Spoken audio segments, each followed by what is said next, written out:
जय जानकीनाथ। आप लोगों ने आज तक मकर संक्रांति के बारे में सुना है कि मकर संक्रांति क्या है, कैसी है, लेकिन आज वास्तविक अर्थ आपको बताऊंगा कि मकर संक्रांति वास्तव में होती क्या है और इस दिन क्या क्या किया जाना चाहिए, मकर संक्रांति क्यों कही जाती है।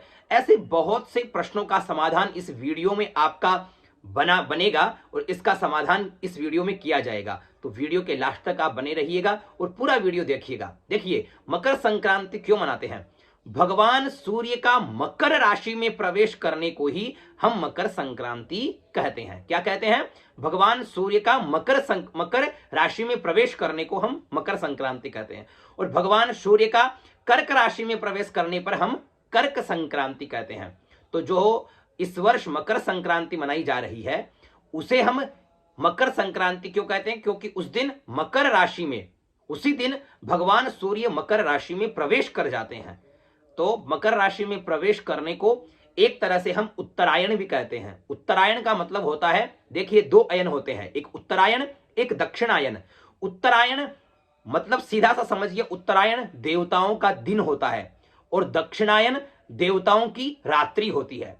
जैसे मकर संक्रांति हुई तो मकर की राशि में जैसे ही सूर्य प्रवेश करता है तो सूर्य प्रवेश करते ही उत्तरायण प्रारंभ हो जाता है और भगवान देवताओं का जो दिन है वो प्रारंभ हो जाता है, यानी देवताओं का प्रभात काल प्रारंभ हो जाता है। तो जैसे ही देवताओं का दिन होता है तो हम लोग क्या करते हैं, उस दिन हम सभी लोग नहाते हैं, पुण्य क्षेत्रों में जाते हैं, तीर्थ स्थानों पर जाते हैं, वहां स्नान इत्यादि करते हैं और दान करते हैं। और इसी दिन दान करने की हमारे शास्त्रों में बहुत भारी महिमा बताई गई है, अन्यतम महिमा बताई गई है। कहा गया है कि इस दिन पुण्य, दान, जप, स्नान तथा धार्मिक अनुष्ठान करने से उसके 100 गुना फल हमें प्राप्त होते हैं।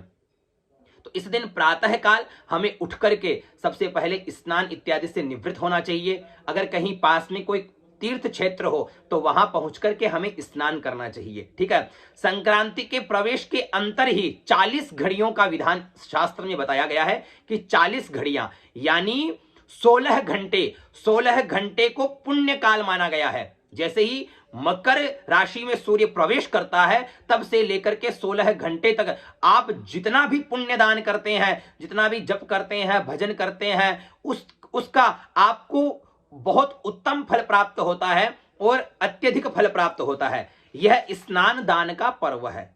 इस दिन को स्नान दान का पर्व कहते हैं।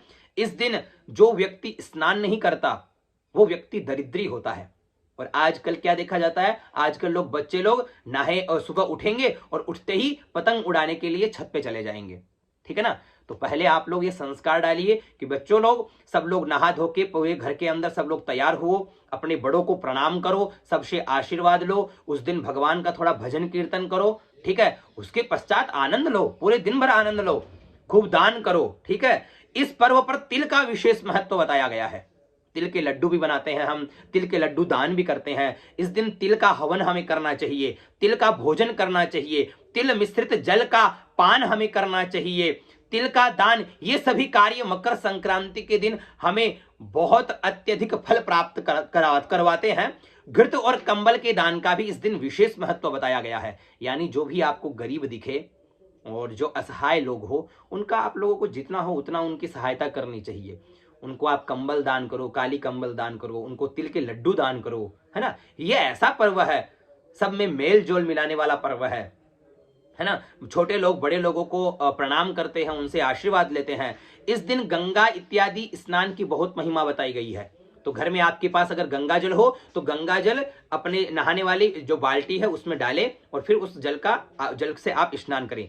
इस दिन विशेष रूप से खिचड़ी दान की भी महिमा है और बहुत जगह तो इसे खिचड़ी त्योहार के नाम से भी जाना जाता है। तो इस दिन बढ़िया खिचड़ी बनाओ और गरीबों को, असहायों को खिचड़ी दान करो। घर के अंदर खिचड़ी बना करके सबको खिचड़ी खिलाओ, है ना। खिचड़ी की बहुत महिमा बताई गई है। और मकर संक्रांति के दिन तीर्थराज प्रयाग तथा गंगा सागर में स्नानार्थियों का बहुत बड़ा मेला भी लगता है। कहते हैं सारे तीर्थ बार बार, गंगा सागर एक बार। वो गंगा सागर है, वो इसी दिन उसका विशेष रूप से महत्व बताया गया है कि मकर संक्रांति के दिन वहां भगवान स्वयं जो है अपना दर्शन देते हैं और सभी को जो स्नान इत्यादि के लिए पधारते हैं उनको बड़ा आशीर्वाद प्रदान करते हैं। उत्तर प्रदेश में इस व्रत को खिचड़ी भी कहते हैं। महाराष्ट्र में इस दिन विवाहित स्त्रियां पहली संक्रांति को तेल, कपास, नमक आदि का दान सौभाग्यवती स्त्रियों को करती है। और इसी दिन दक्षिण भारत में इसे पोंगल के नाम से भी जानते हैं। आसाम में आज के दिन बिहू का त्योहार मनाया जाता है और राजस्थान प्रथा के अनुसार संक्रांति के दिन सौभाग्यवती स्त्रियां तिल के लड्डू, घेवर, चने की दाल के लड्डू आदि में रुपया रख करके, है ना, और बायना के रूप में अपनी सासू को प्रणाम कर करके देती है। और दान के निमित्त 14 वस्तुएं जो है निकाल करके और फिर उनको कल्पित करके और उनको जिसको भी देना होता है, चाहे ब्राह्मणों को या किसी को भी, तो वो उनको प्रदान करते हैं। इस प्रकार की अन्यतम महिमाएं हमारे शास्त्रों में बताई गई है। तो ये मकर संक्रांति है। मकर संक्रांति के दिन जितना हो प्रातः काल उठिए, नहाइए धोइए, स्नान आदि से निवृत्त होकर के खूब भजन कीर्तन करिए। तिल का विशेष महत्व बताया गया है तो तिल का दान करिए, ठीक है। और कैसा लगा यह वीडियो आपको, जरूर इस वीडियो में आप कमेंट करके बताइएगा कि आपके लिए यह कितना सहायता प्रद रहा। अवश्य मुझे कमेंट करके बताइए और लाइक करिए, सपोर्ट करिए, सब्सक्राइब करिए। जय जानकीनाथ।